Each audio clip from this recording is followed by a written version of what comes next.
يلا مع بعض بقى النهاردة نعمل حلة المحشي الجميلة دي بتركات مطبخ ماما. اتمنى ان هي تعجبكم. لو عجبتكم بقى لايك للفيديو، ويلا نعمل مع بعض حلة المحشي.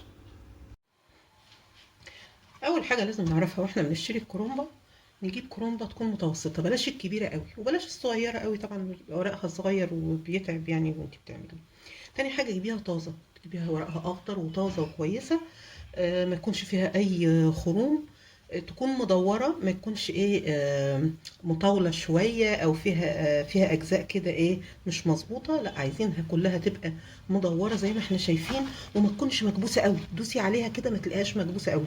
لو مكبوسة قوي بتتعبك وانت بتفككيها من بعضيها، فتكون ايه مش مكبوسة قوي. بعد كده هبتدي ان انا اجي عند الراس كده، وابتدي ايه اعمل بالسكينة زي ما احنا شايفين كده.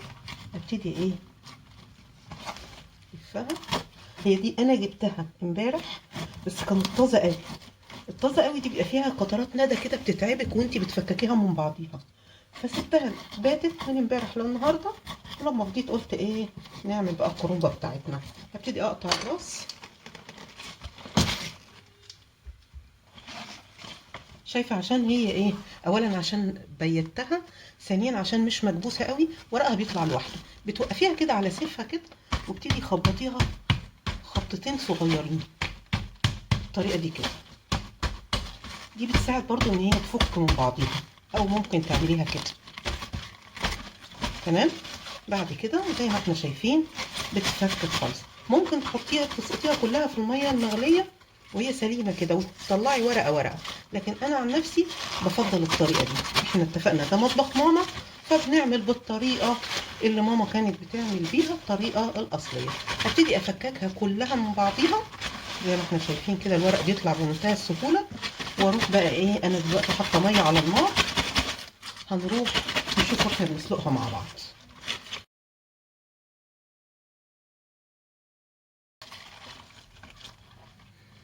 هنروح بقى ايه كده، احنا خلاص خلصناها كلها. هنروح بقى نسلقها زي ما احنا شايفين. عطتني كميه ايه كبيره مش قليله. ميه السلق على النار، هحط لها معلقه من الملح، سكر. السكر هنا بيخلي طعم الورقه نفسها مسكر وحلو. كمون. هسيبها بقى لما تسخن كويس، تبقى داخله على غليان، وابتدي ان انا ايه اسلق الكرنب. كده الميه بتاعتي سخنت كويس، هبتدي ان انا احط الكرنب. وانتي بتحطي الكرنب حطي الجزء ده احطه من تحت كده. ده بيبقى تقيل بياخد الورقه ويسقط، وفي نفس الوقت ده اللي بياخد سوا اكتر. ما تحطيش الورقه بالعكس، وسيبيها خالص لغايه ما تدبل من الميه، وابتدي ان انا ايه انزلها بالمعلقه بتاعتي. لو دوستي عليها كده هتكسريها. هتسيبيها شويه لما تدبل، وبعدين ابتدي ادوس عليها دقيقتين واقلبها.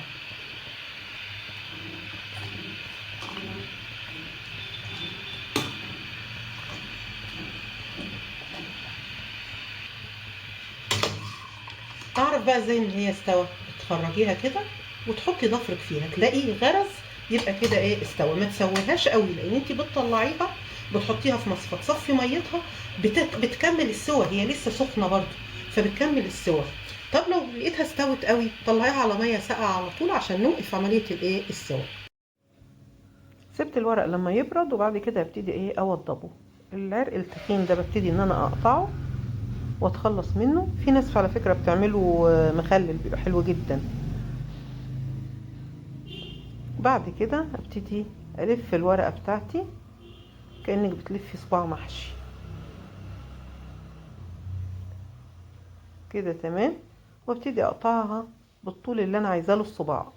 عايزه الصباع طويل قصير على حسب انت بتحبي الصباع طوله قد ايه. كده تمام. زي ما احنا شايفين الطريقه دي حلوه جدا جدا. وبتبقى دي شكل الايه الورقه بتاعتي. بتلفي وانت بتلفي تلفي على قد ما انت عايزه وتقطعي. كده انا هشيلها واجيب ورقه تانية برضو نشوفها. نقطع العرق بتاعها، وابتدي ان انا ايه الفها.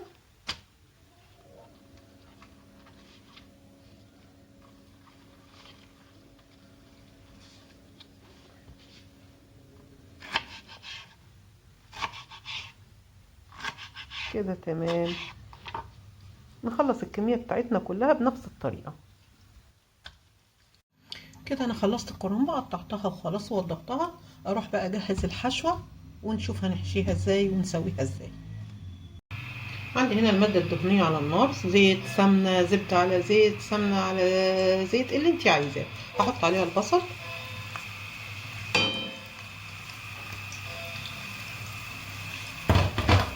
وابتدي اشوح.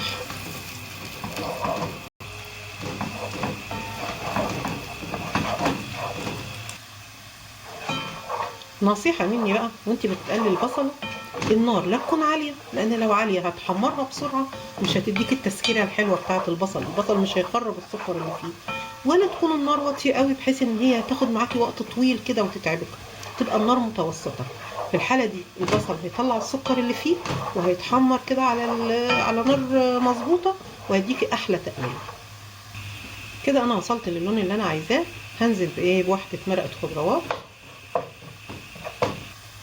نص معلقة من البهارات السبعة.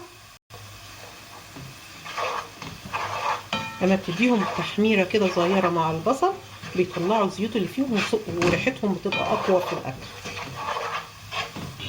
هنزل بقى بالطماطم المعصورة واسيبها تتسبك. تسبكيها على الهادي برضه، توطي النار وتسبكيها على الهادي. كده التسبيكة بتاعتي تمام زي ما احنا مش شايفين. أول ما تلاقيها ابتدت تطلع الفقاعات دي يبقى هي ايه؟ تمام كده التسبيك. طبعا أنا ما حطيتلهاش سكر ليه؟ أولا لأن أنا حاطة في مية سلق الكرنب معلقة سكر. ثانيا أنا بضيف جزر، الجزر بيبقى فيه برضه نسبة من السكر. لو مش هتضيفي جزر ممكن تضيفي نص معلقة صغيرة كده ايه سكر، طبعا بتدي طعم حلو. هضيف ايه كمان؟ بضيف قرن فلفل صغير كده حراق، لو مش بتحبيه بلاش. ممكن فلفل رومي برضو بيديله طعم جميل. بعد كده خلاص انا التسبيكه بتاعتي كده جاهزه. ابتدي احط الايه؟ الرز بتاعي.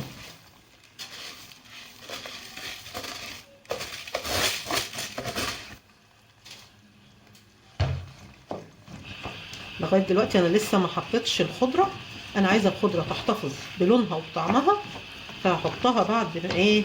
ما اطفي عليه. نديله كده تقليبه بالظبط دقيقتين على النار ونطفي عليه.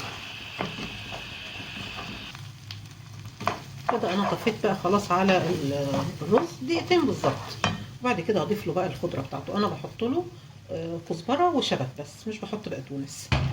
حد يقول لي انت ما حطيتيش كمون ليه؟ انا مش بحب احط كمون بصراحه للمحشي بتاعي، بكتفي بالكمون اللي حطيته في ميه سلق الورق بس. كده الخلطه بتاعتي جاهزه. نروح بقى ايه؟ نشوف هنلفه ازاي وهنسويه ازاي. وعمره ما هتلاقيه ما بيستويش معاكي، هتلاقيه من اول صف لاخر صف مستوي زي الفل. يلا بقى نلفه مع بعض. نلف بقى مع بعض كده حبة وبعدين ايه؟ ابقى اكمل لوحدي. نفردها. هناخد حبة رز مش كتير، لو بتحبي الصباع رفيع هتقللي الرز. وبعد كده ايه؟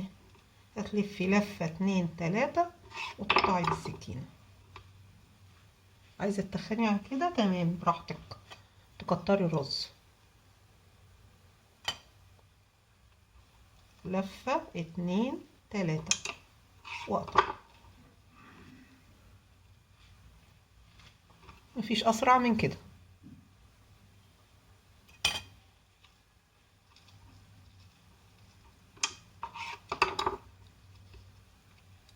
هلفه بقى مع نفسي وبعدين ايه؟ ارجع لكم.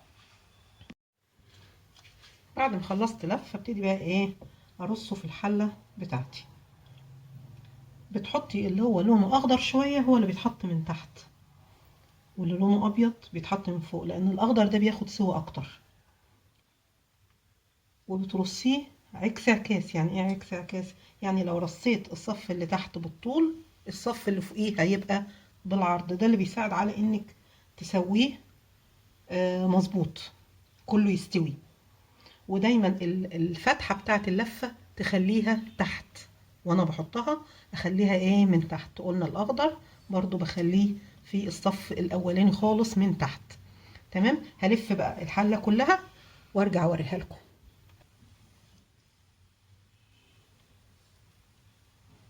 زي ما احنا شايفين هرص الرصة التانية ايه بالعكس. كده خلصنا، لفيناه ورصيناه زي ما احنا شايفين.